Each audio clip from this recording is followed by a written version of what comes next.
On September the 11th, 2001, I was working at the Moncton International Airport in eastern Canada. It's a very small airport. And we heard that due to some sort of incident, a large number of planes were going to land at this small airport. A very large number. Our airport was equipped to take 3 jets at a time. We were used to only dealing with 1 per day. We got 20 that day, and they were much larger jets than we were used to handling. We had to deplane everyone using one of those manual, old-fashioned wheel-out stair mechanisms, because our bridge on our airport simply wasn't equipped to deal with these big airplanes, wide-body jets. I remember actually everyone getting off the plane. Everyone was rather concerned, but everyone had understood what had happened. By the end of the crisis, we all knew what had happened in New York City. We had a television set right there in the staff lounge, so we knew.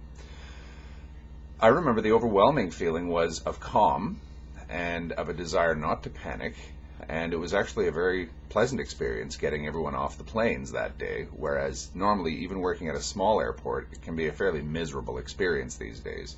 I'm a customer sales and service agent. I'm the sort of person that usually gets screamed at the airport. So that was one aspect of 9/11 that I think had at least some positive in it. All the people were put up in people's houses in Moncton or in nearby communities. All kinds of other cities like St. John's, Newfoundland. Newfoundland, the island off eastern Canada, actually which is a place that's legendary for its hospitality. Actually, to this day now has quite a place in many Americans' hearts because of the incredible hospitality that the people of Newfoundland showed to the people that were stranded due to 9/11. That's really my memory of 9/11. The real fear, the horror of the entire event didn't really sink in for a day or so afterwards. After everyone had been processed, fed, and put up in people's homes, then once the actual work of doing all this was done, then it started to get frightening.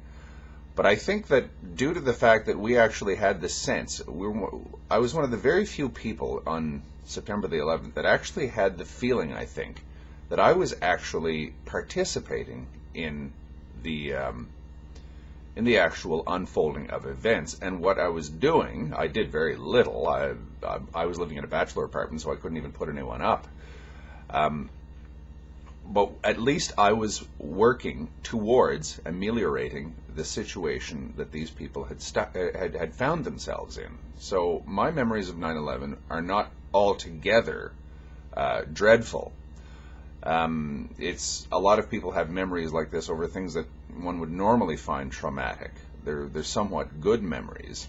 A lot of people remember, say, wars, or today also the Battle of Britain anniversary, or this year. A lot of people feel good about that, even though that was a terrifying experience as well. Britain was trying to prevent itself from being enslaved by the Nazis, but time has a strange way of changing your perceptions, and you can often remember the good things.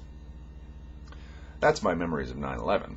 On a side note, I'm going to be doing 2 videos today. One of them is to show my respect for the Quran, which may or may not get burned today. We still don't know yet. But I want to express something else.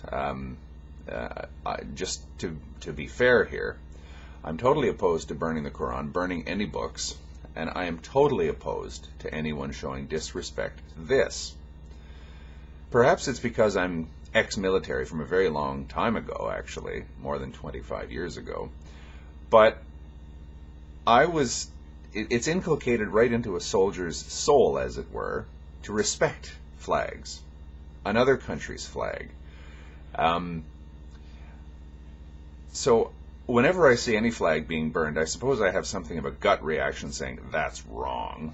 But I still believe that even beyond that sort of knee-jerk, inculcated respect for flags, I still believe that it's a revolting exercise to burn someone's flag, especially a country that actually tends to revere its flag more than most others.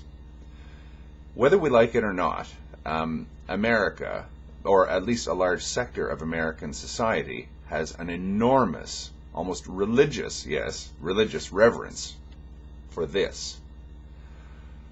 Burning it is simply a way of spitting in the face of a large number of people and saying that you as a civilization, you as a society, are not worth considering.